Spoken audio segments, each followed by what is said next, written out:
जालिम तो बहरतौर थे, जालिम मजलूम के हिस्से में तसल्ली न दिलासा। अस्सलाम वालेकुम नाज़रीन, मैं असमतुल्लाह बलोच हूँ और आप देख रहे हैं डेली धरती।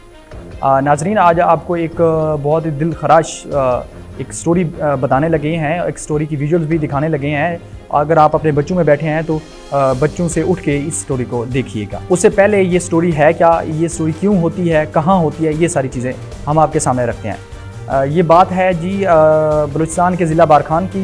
वहाँ पे एक सरदार है, सरदार अब्दुर्रहमान खिदरान साहब, जो कि सिटिंग मिनिस्टर भी हैं। उनके पास एक मिनिस्ट्री है C&W, इसे कहते हैं मवासलात तामीरात की मिनिस्ट्री। बलूचिस्तान में कबायली निज़ाम है, जैसे कि आप सब लोग जानते हैं। वहाँ पे एक पुलिस है जिसको कहते हैं, यहाँ पे पंजाब पुलिस है, वहाँ पे बलूच लेवी पुलिस। इनकी वर्दी में भी डिफरेंस है, इनके काम करने में भी थोड़ा सा डिफरेंस है, वो भी हम आपको आगे इस वीडियो में चल के बताते हैं। सरदार अब्दुर्रहमान खिदरान 20 दिसंबर 1958 को ज़िला बारखान में पैदा हुए। इब्तदाई तालीम वहीं से हासिल की, उसके बाद मास्टर ऑफ आर्ट्स किया। उसके बाद बारखान के एक हल्का है PB8, वहाँ से ही सेलेक्ट होने के बाद वो भारी अक्सरियत से वोट लेने के बाद वो बन गए हैं बलूचिस्तान के मिनिस्टर। सरदार अब्दुर्रहमान खिदरान के ऊपर वैसे तो लातादाद केसेस बने जो कि निजी नोयत के होते थे, कबायली नोयत के होते थे, और अक्सर केसेस वहीं पे जिरगा वगैरह में हल किए जाते थे।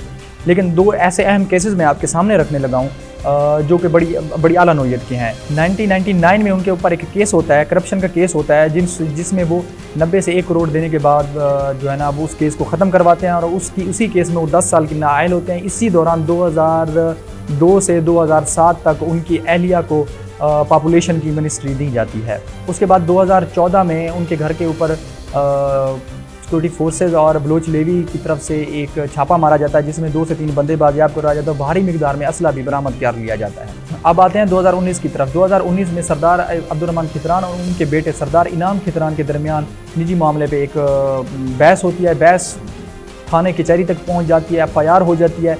FIR में जो मुद्दईयान होते हैं उनका खान मोहम्मद मरी सबसे अहम कुलीदी बंदा होता है। सरदार साहब की तरफ से ये हुक्म होता है कि आप जाके मेरे बेटे के ख़िलाफ़ बयान दें, गवाही दें अदालत में, और कहें कि हमें इन्होंने ज़दोकोब किया और जो भी ये मसला था। वो कहते हैं कि हम उसके ख़िलाफ़ गवाही नहीं देंगे, हम हक़ को सच के साथ करें। जिसके बाद सरदार अब्दुर्रहमान खिदरान ने अपनी निजी जेल में कैद कर लिया। ये आप उस खातून की वीडियो हमारी विजुअल स्क्रीन पे भी चलती देख सकते हैं। कुरान मजीद पढ़ लिया, वो एक निजी जेल में है।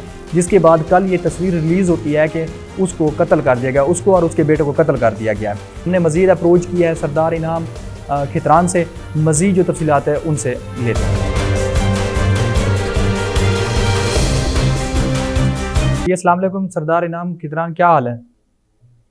वालेकुम सलाम, अल्हम्दुलिल्लाह, आप खैरियत से ठीक है? अल्हम्दुलिल्लाह। अच्छा सर, अच्छा तो ये तनाज़ा क्या है, ये जो 2019 की FIR वगैरह हैं ये हमारे सामने हैं, उन पे जो दफात हैं? देखिए, असल में आपको स्टार्ट से बताना चाहता हूँ। बेसिकली हुआ ये था कि 2018 में जब मेरे वालिद मोहतरम जब ताकत में आए, MP की सीट उन्हें जीती, उसके बाद उनको आई थिंक IT की मिनिस्ट्री दी गई थी। तो उन्होंने सबसे पहले ये किया कि मुझे कहा कि मैं, क्योंकि एक बिजनेसमैन हूं, अपने भाइयों में सिर्फ मैं ही बिजनेस करता हूँ, मेहनत करता हूँ, मेहनत से रोजी कमाता हूँ, टैक्स पेयर हूँ, अल्हम्दुलिल्लाह मेरे पास उसके हर चीज के सबूत मौजूद हैं। जो मेरे नाम पर प्रॉपर्टीज थी, तो सरदार साहब ने ये बेसिकली मुझे थ्रेट करना स्टार्ट किया कि जो आपके नाम पे प्रॉपर्टीज है वो आप मेरे नाम पे ट्रांसफर करें। तो मैंने उनको बार बार यही चीज इसी चीज का एहसास दिलाया कि भाई मैं आपका बेटा हूँ, वो प्रॉपर्टीज मैंने खुद कमाई भी है, कोई मतलब बाप दादा की जायदाद नहीं है, और जिस भाई ने जो चीज कमाई है वो उसकी होती है। तो उस पे इनने मेरे पे 2019 में फेक 2 FIRs करवाई जी, थ्रू माय कजन। मेरे कजन है, मेरे चाचू के बेटे, मसूद नाम है उनका, उनके थ्रू। तो उसमें जो गवाह है वो मेरे जो सौतेले भाई हैं, जो इस टाइम इलेक्शन में भी जो अभी गुजरा बल्दियाती इलेक्शन है उसमें मेरे खिलाफ उठे हुए थे। तो उनको हाई कोर्ट और सुप्रीम कोर्ट ऑफ पाकिस्तान ने डिस्क्वालीफाई किया, तो उनको गवाह बनाया गया। प्लस उसमें खान मोहम्मद मरी का नाम जबरदस्ती एज अ विटनेस गवाह के तौर पर डाला गया।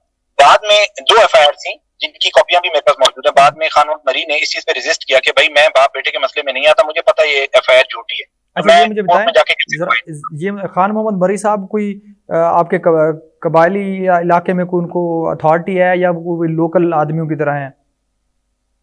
नहीं, वो बेसिकली हमारे यहाँ घर पे काम करते थे। अच्छा, वो भी काम करते थे और उनकी फैमिली, मतलब आप कह सकते हैं उनको एक हद तक कि वो सिक्योरिटी एहलकार भी आप कह सकते हैं, या फिर वैसे लोकल घर में जो नॉर्मल काम करने वाले बंदे होते हैं उनमें से भी आप उनको उस तरीके से भी इंक्लूड कर सकते हैं। तो सरदार साहब ने उस पर प्रेशर बिल्डअप किया कि आप इसके खिलाफ, सरदार अब्दुर्रहमान ने, कि आप इनाम शाह के खिलाफ गवाही दो लाजमी। तो जब उन्होंने रेजिस्ट किया, उन्होंने ना किया, तो सरदार साहब ने उसके बदले में उनकी फैमिली को यरगमाल बना लिया, पूरी की पूरी फैमिली, और उनको कहा कि मैं आपकी फैमिली को तब तक रिहा नहीं करूंगा जब तक आप इनाम पे झूठी गवाही नहीं देते। जी। तो अभी कोर्ट में ट्रायल वगैरह की क्या सूरत हाल थी? कोर्ट में ट्रायल का असल में सीन ये है, असद भाई आपको बेहतर पता है हमारी पुलिस किस तरीके से काम करती है और किनके नीचे काम करती है। जी जी। वो ट्रायल तक तो तब जाता ना अगर पुलिस उनकी सुनती। अब हमारे इलाके में जो डीपीओ लगा हुआ है उसका नाम है नूर मोहम्मद बड़े, वो एक डीएसपी लेवल का बंदा है जो अभी रिटायर होने वाला है, और उसको 2019 में भी सरदार साहब ने फकत इस वजह से लाया गया था कि आप मेरे गैर कानूनी जो भी काम होंगे वो आप करेंगे through police, through law enforcement.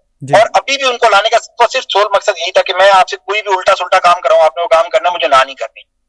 तो अब डीपीओ जब उनका आया हुआ है तो खानवत मरी बेचारे की आवाज कहां सुनी जाएगी? जब मैं मतलब being a son of a सरदार, मैं सरदार का एक बेटा हूं, मेरी आवाज नहीं सुनी जाती। मैं जब भी बारखान जाता हूं तो मुझे एक नई एफआईआर से वेलकम किया जाता है। तो अभी आप इस वक्त आप बारखान में हैं, इस वक्त आप कहाँ पे हैं? बारखान में हैं या कहीं गिरदोनवा में? नहीं, मैं किसी गिरदोनवा में, बेसिकली मैं अपनी लोकेशन रिवील नहीं कर सकता क्योंकि लाजमी सी बात है, जो बंदा 3 कत्ल कर सकता है उसके लिए 1 कत्ल करना और कोई मुश्किल बात नहीं है। जो कत्ल हुए हैं, जो कत्ल हुए हैं, जो ये कत्ल हुए हैं खान मोहम्मद मरी साहब के बेटों की और उनकी अहलिया का कत्ल हुआ है, अच्छा मुझे ये बताएं उनको कैदोबंद में कहाँ रखा गया था? मतलब कत्ल वैसे ही गोली शोली मार दी गई कि कैद किया गया था? देखिए, मैं असमत भाई आपको ना 100% इसलिए नहीं बता सकता कि जो तस्वीरें शेयर हुई हैं वो तस्वीरें मैंने भी देखी हैं। कैद तो वो थे, ये 100% बात है। कोई निजी जेल में? बहुत सारे लोगों में जी निजी जेल में, सरदार साहब की अपनी निजी जेल में हाजीकोट जो हमारा गांव है, शहर है, वहां पे वो पिछले 6-7 साल से कैद रहे हैं। इस चीज का मैं खुद गवाह हूँ, हमारे भाई गवाह हैं। पर हम बात ये कि सरदार साहब इतने ताकतवर हैं कि हम लोग कोई भी उनके सामने सर उठा के नहीं बोल सकते कि आप ये गलत कर रहे हैं। और आदों को उनने डिवाइड किया हुआ था ना स्ट्रेटेजी के तहत कि कल को ये भाग ना जाए। और खाली ये नहीं है, इनके साथ और भी हैं। एक है हमारी हाजीकोट जो हमारा गांव है, कस्बा है, उसी में एक फीमेल है 19 या 20 साल की होगी जी।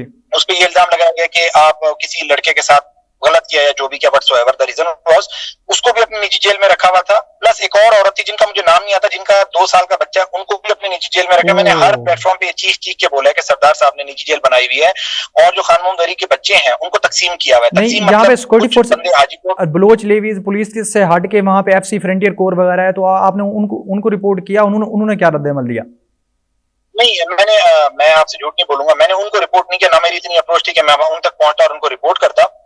अलबत्ता ये है कि मैंने जो आपके पुलिस जो सिक्योरिटी नाफिज करने वाले जितने भी अदारे हैं जिसमें पुलिस, लेवीज वगैरह, डीसी और डीपीओ आते हैं, मैंने उनको इस चीज से आगाह किया, बट उन्होंने कोई एक्शन नहीं लिया और मुझे 100% यकीन था कि वो कोई एक्शन नहीं लेंगे।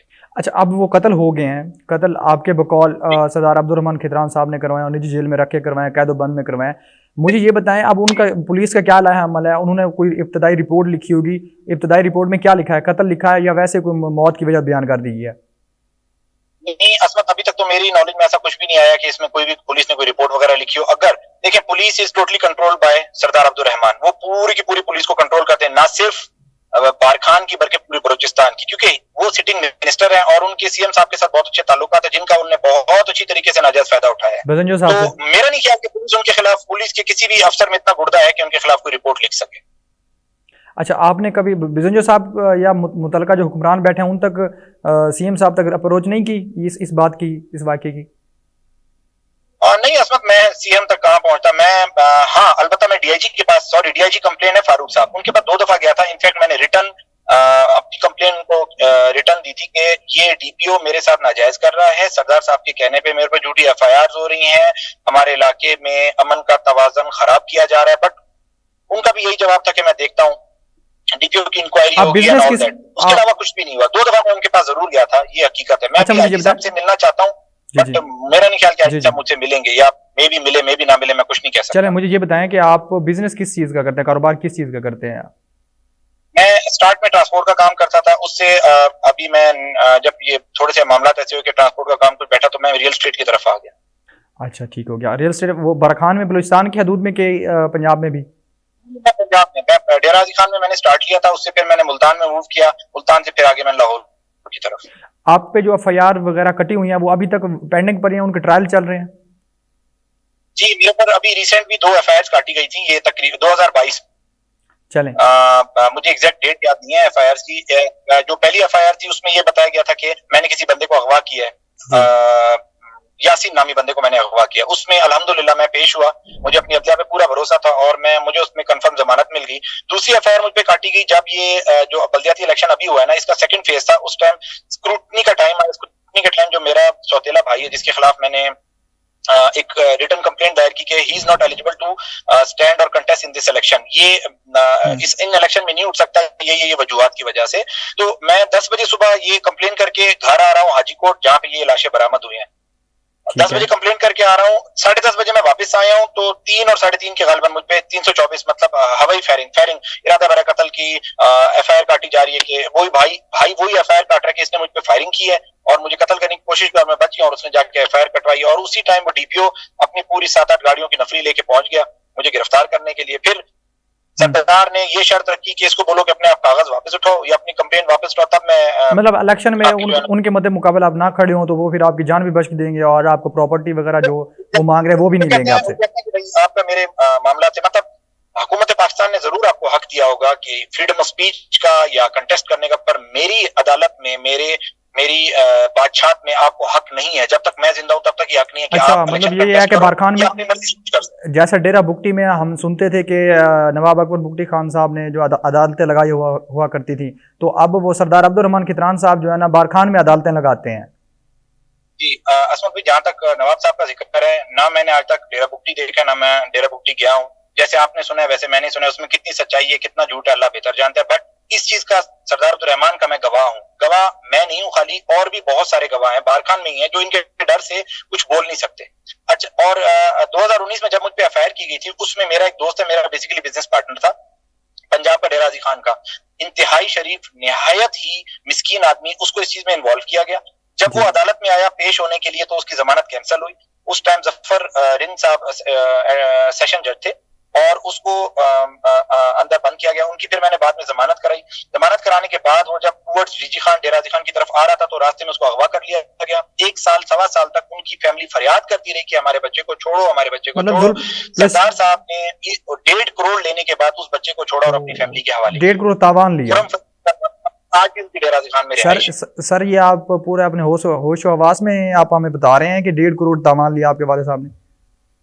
जी देखिए, मैं आपको बताऊं ना असमत भाई, मैं अगर कल मेरी बात सुन लें, अगर कल कहीं पे वो हद के इज्जत का दावा कर देते हैं हमारे चैनल के ऊपर, आपके ऊपर, हमारे ऊपर कि ये चीज ये सबूत लाए जाएं, तो आपके पास वो सबूत मौजूद है? आप हमें वो सबूत प्रोवाइड कर सकते हैं या जो मांगे वो उनको दे सकते हैं? सबूत इसलिए नहीं प्रोवाइड कर सकता क्योंकि जो बंदा है जो मगवी है, जो अगवा हुआ था, उसने पैसे दिए हैं, वो इतना डरा हुआ है, इतना सहमा हुआ है कि आप सबूत तो बहुत दूर की बात है, वो आपको ये गवाही भी आके नहीं देगा कि सरदार अब्दुर्रहमान ने मुझे अगवा किया। अलबत्ता इस पे पूरी पोस्टें मौजूद हैं उस टाइम की, फेसबुक पे ये बहुत हाईलाइट हुआ था मामला। जी हमने आपके पेज को विजिट किया, हमने आपके पेज को देखा है, हमने आपके पेज पे तमाम एक्टिविटीज देखी हैं। जी चलें, बहुत शुक्रिया सरदार साहब। हम इंशाल्लाह जितनी भी आपके साथ तावन कर सकते होंगे हम करेंगे। हमारी जो मीडिया कंपनी है वो जितना तावन कर सकती होगी इंशाल्लाह हम आपके साथ तावन करेंगे। आपका रिपोर्ट करने के लिए बहुत शुक्रिया, अपना ख्याल रखिएगा। Thank you so much, so nice of you. अल्लाह हाफ़िज़। ओके सर, अल्लाह हाफ़िज़। जी तो नाजरीन, ये आपने देखा सरदार ज़ादा जो था अब्दुर्रहमान खितरान साहब का जो है ना बेटा था। ये बेसिकली काम कारोबार करते हैं उनके बकौल, और उनके बकौल ही ये जो आप FIR वगैरह आप देख रहे हैं हमारी आपने स्क्रीन पे देखी होंगी, ये उन्होंने हमें प्रोवाइड किया। ये पिक्चर भी उन्होंने प्रोवाइड किया। उनके पेज का लिंक भी हम इधर नीचे डिस्क्रिप्शन में लगा देंगे और साथ में उनके पेज की जो एक्टिविटीज़ हैं ये भी आप मुलाजा फरमा सकते हैं। तो उन्होंने इल्ज़ाम लगाया है कि सरदार अब्दुर्रहमान खितरान साहब बारखान में बैठ के एक निजी अदालत लगाते हैं, निजी उसने जेलें बनाई हुई हैं, जो उसका दिल चाहता है वो, क्योंकि सिटिंग मिनिस्टर हैं और CM बिजंजो साहब के साथ, क़ुद्दूस बिजंजो साहब के साथ उनके अच्छे और गहरे ताल्लुकात हैं। मेरी यहाँ पे एक नाक़िस राय है कि जहाँ पे FC फ्रंटियर कोर वहाँ पे मौजूद है, बलोच लेडीज़ वहाँ पे मौजूद है, उसके बाद BMP वगैरह भी वहाँ पे मौजूद होती है, और उसके अलावा सिक्योरिटी के तमाम इदारे वहाँ पे काम कर रहे होते हैं, एजेंसीज़ के भी इदारे वहाँ पे बलूचिस्तान में काम कर रहे हैं। जहाँ पे बलूचिस्तान पूरे पाकिस्तान को चला रहा है, बलूचिस्तान पूरे पाकिस्तान को चला रहा है। गैस मादनियात के हवाले से अगर बात कर लें तो बलूचिस्तान चला रहा है, और उसके अलावा ट्रांसपोर्ट के हवाले से करें तो बलूचिस्तान चला रहा है।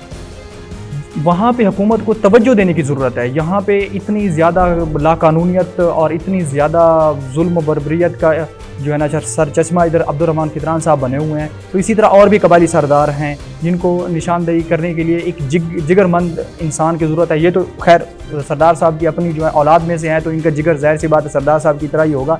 कोई आम बंदा तो तसव्वुर ही नहीं कर सकता कि इस तरह की नौयत को रिपोर्ट करने का।